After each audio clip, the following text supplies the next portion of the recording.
Hindenburg is a name that our audience clearly knows.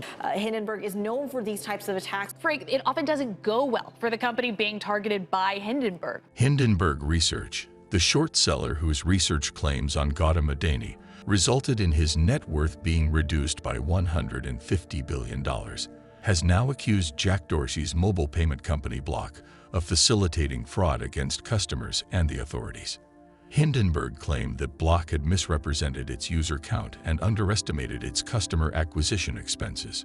Block, formerly known as Square, had a $44 billion market cap, with media reports claiming that it has magical and frictionless financial technology to assist the unbanked and underbanked. However, the report alleges that Block, the payment firm behind Cash App, committed a host of violations, claiming the company has been willing to facilitate fraud against consumers and the government, avoid regulation, dress up predatory loans and fees as revolutionary technology, and mislead investors with inflated metrics. Now, this report is a very damning report. I mean, it has a scope of allegations in it, including that Block allegedly gouged merchants on fees, that it wildly overstated its genuine user count and has understated its customer acquisition costs. The Hindenburg report said, "Our research shows that Block has wildly overstated the number of real users and understated the cost of getting new customers." In its 2-year investigation, Hindenburg found that former Block employees estimated that 40% to 75% of accounts they reviewed were fake, involved in fraud, or were additional accounts tied to a single individual. Amongst the fakes were accounts for Jack Dorsey, Elon Musk, and Donald Trump, many of which appeared to be tied to scams, according to the researchers. Public records requests also showed Cash App was regularly used in pandemic relief fraud, with Massachusetts attempting to get back 69,000 fraudulent unemployment payments sent to Cash App accounts 4 months into the pandemic. One way in which Hindenburg exposed Cash App's lack of regulation was by registering an account and receiving a debit card using the name of President Donald Trump. The report found that up to 35% of Cash App's annual revenue, or $892 million, is derived from interchange fees, a transaction cost charged to merchants every time a consumer uses a debit or credit card. This breaks profit cap regulations on major financial services, Hindenburg alleged, adding that Block avoids these regulatory caps by routing the revenue to a small bank. The Hindenburg report also said that Cash App purposely avoids enforcing money laundering laws so as to grow its user base. Former employees estimated that anywhere from 40% to 75% of the accounts they reviewed were fake. In response, Dorsey's company was apparently compelled to release more details on its user base. In addition to the numbers on verified users, Block also addressed transaction specifics. It estimates the overwhelming majority of incoming transfers, some 97%, are from verified account activity, per the memo. Though it's unclear how the company got to that estimation. Cash App is only available to users in the US and United Kingdom. The company allows individuals to hold multiple different accounts, but says that's a feature, not a bug. Cash App is built to support customers who may want to maintain multiple accounts. For example, customers can maintain a separate business and personal account, or can also maintain multiple personal accounts, one for everyday personal use, and one to set aside funds for budgeting. Block saying in its second response to Hindenburg since that report that 44 million of its 51 million monthly active customers on Cash App are verified through its identity verification program. Block states that 44 million number represents roughly 97% of Cash App inflows in December 2022. Now only 39 million of those accounts are attached to unique social security numbers, so about a 5 million difference there. The report also claims that Block was a breeding ground for illegal activity, enabling criminals caught in fraud or other prohibited activities to continue creating accounts even after they were caught. Cash App payment software has been slammed by its banking license provider for serious and systematic infringements of the prevention of money laundering and terrorist financing. The reprimand, along with a $250,000 fine, came from the Bank of Lithuania, which licenses Verse, a Cash App company based in Barcelona, Spain. Hindenburg Research announced a short position in Block, the owner of Cash App, due to alleged compliance flaws. At the heart of the problem is that Block has embraced a traditionally underserved segment of the population: criminals.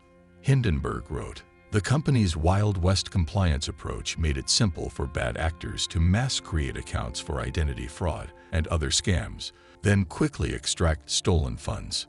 In a public statement, Block stated that it plans to work with the SEC and explore legal action against Hindenburg Research for the factually inaccurate and misleading report they shared about our Cash App business today. Hindenburg is known for these types of attacks, which are designed solely to allow short sellers to profit from a declining stock price. A Verse spokesperson stated that the company has a program in place to address the deficiencies identified by the bank. They have implemented significant changes across their technology, processes, and people, bolstering our critical business-wide compliance culture. Last year, the Bank of Lithuania launched its own investigation into Verse's compliance with its anti-money laundering rules. It discovered that Verse was failing to sufficiently verify its users' identities, leaving it open to criminal use, with numerous examples of fictitious identities being used to open accounts. In addition, the company failed to ensure that customers who were at high risk of money laundering and terrorist financing were subjected to enhanced customer due diligence procedures. Cash App has faced similar criticism, as detailed in an investigation into its anti-fraud mechanisms and abuse by child sex traffickers. Bernardo Hernandez, the former Verse CEO who oversaw the company's acquisition by Block in 2020, was also fined €75,000 for failing to address money laundering concerns, despite the fact that he had been aware of the institution's irregularities for a long time. The Lithuanian bank also stated that the Cash App subsidiary lacked adequate procedures for enforcing international financial sanctions. Such failures are especially concerning at a time when the United States, the United Kingdom, and Europe have imposed a slew of sanctions on Russian individuals and entities in the aftermath of the Ukraine invasion. The bank stated that Cash App's company would be required to address the issues and organize an independent audit to ensure that changes were made. That review must be submitted to the bank by October 1 or Block will face additional penalties. Closer to home, the Consumer Financial Protection Bureau is looking into Cash App because of concerns that it was not adequately responding to user complaints about fraud and app usability. The CFPB claimed Block was slow-walking its response to requests for documentation after launching the case in August of last year. Additionally, the Hindenburg report accuses Block of evading financial regulations. Hindenburg claims that up to 35% of Cash App's revenue comes from interchange fees, which bring in up to $892 million in revenue that Hindenburg says should be subject to a regulatory cap. Block gets around this cap, according to the report, by routing the revenue through a small bank, the same way PayPal also bypasses the cap. Block really became a Wall Street darling due to the success of that Cash App. Meanwhile, you have PayPal's Venmo. It actually pioneered this new, simpler interface for peer-to-peer or P2P payments. Square's Cash App, though, it seemed to come out of nowhere, climbing the App Store charts. It had better profitability, and it had this cool factor that became a kind of phenomenon in hip-hop culture. Hindenburg, though, says that Block won those advantages through flawed and murky means. Founder and CEO Jack Dorsey often talks about his mission to serve the under and the unbanked. Hindenburg says, yes, they did embrace that, but a specific segment of it, and he says criminals. Now, Dorsey in the past has often pointed to how hip-hop artists rap about using Cash App. Hindenburg points out that these songs often talk about how they use it in scams to traffic drugs, even pay for murder. Now, the short seller also knocks that profitability that made Cash App more appealing to investors than Venmo, for example. Hindenburg says that it fueled that profitability by avoiding a key banking regulation meant to protect merchants, and points to accelerating losses at Afterpay, which was Block's giant $29 billion acquisition, which, guys, I had to check that number like 5 times because it happened at the peak. It feels like so much money for a fintech company these days. Block responded to Hindenburg's report in a press release, stating that they plan on exploring legal action against Hindenburg for disseminating the factually inaccurate and misleading report. Block said in a statement, "Hindenburg is known for these types of attacks, which are designed solely to allow short sellers to profit from a declined stock price. We have reviewed the full report in the context of our own data and believe it's designed to deceive and confuse investors. However, Chris Brendler, senior analyst at investment banking firm D.A. Davidson, says that the findings were mostly innocuous and most of the stuff in there wasn't anything new in terms of valuations. It's a well-known strategy to do things like this. Hindenburg is already letting you know that it's shorting the stock, so it's in their best interest to make the report as explosive as possible. As for any consequences Block may face for fraud or avoiding interchange fee regulations, Brendler says the fintech giant may get slapped with fees by the Securities and Exchange Commission or the Consumer Financial Protection Bureau, but probably not enough to hurt the billion-dollar company. Are people concerned, or are some of these claims possibly overblown? Well, I think that that's the general consensus here, that yes, they are indeed overblown. You've got a lot of analysts who are saying that Block shares are likely oversold right now.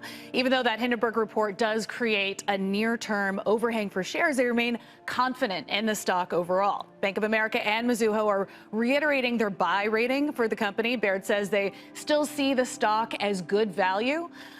You've got analysts at Morningstar calling the claims, quote, largely anecdotal, and KeyBank and Raymond James agree issues flagged are nothing new to existing shareholders. So, Frank, the general consensus is that these big allegations that emerged from this 2-year investigation by Hindenburg are pretty narrow. It's clear that this is no ordinary scandal. We've seen fraud, misleading investors, and a billion-dollar bombshell, all within the intricate web of the financial world. The implications of these allegations are huge, not just for Jack Dorsey's Block, but for the entire investment community. Now, we want to hear from you. What are your thoughts on this shocking turn of events? Do you think Hindenburg research has legitimate claims, or is there more to the story? Share your insights and opinions in the comments below. We love hearing from our amazing community. Before we go, make sure you're subscribed to our channel, because we'll be bringing you all the updates as this scandal unfolds. Don't miss out on the inside scoop, expert analysis, and breaking news that you won't find anywhere else. And if you're hungry for more captivating stories and in-depth investigations like this, check out our playlist of eye-opening financial scandals. Trust me, you won't be disappointed. Just click the video in the end screen below. Thank you so much for joining us today. Remember to hit that like button if you found this video informative and thought-provoking. And as always, stay tuned, stay informed, and keep questioning everything.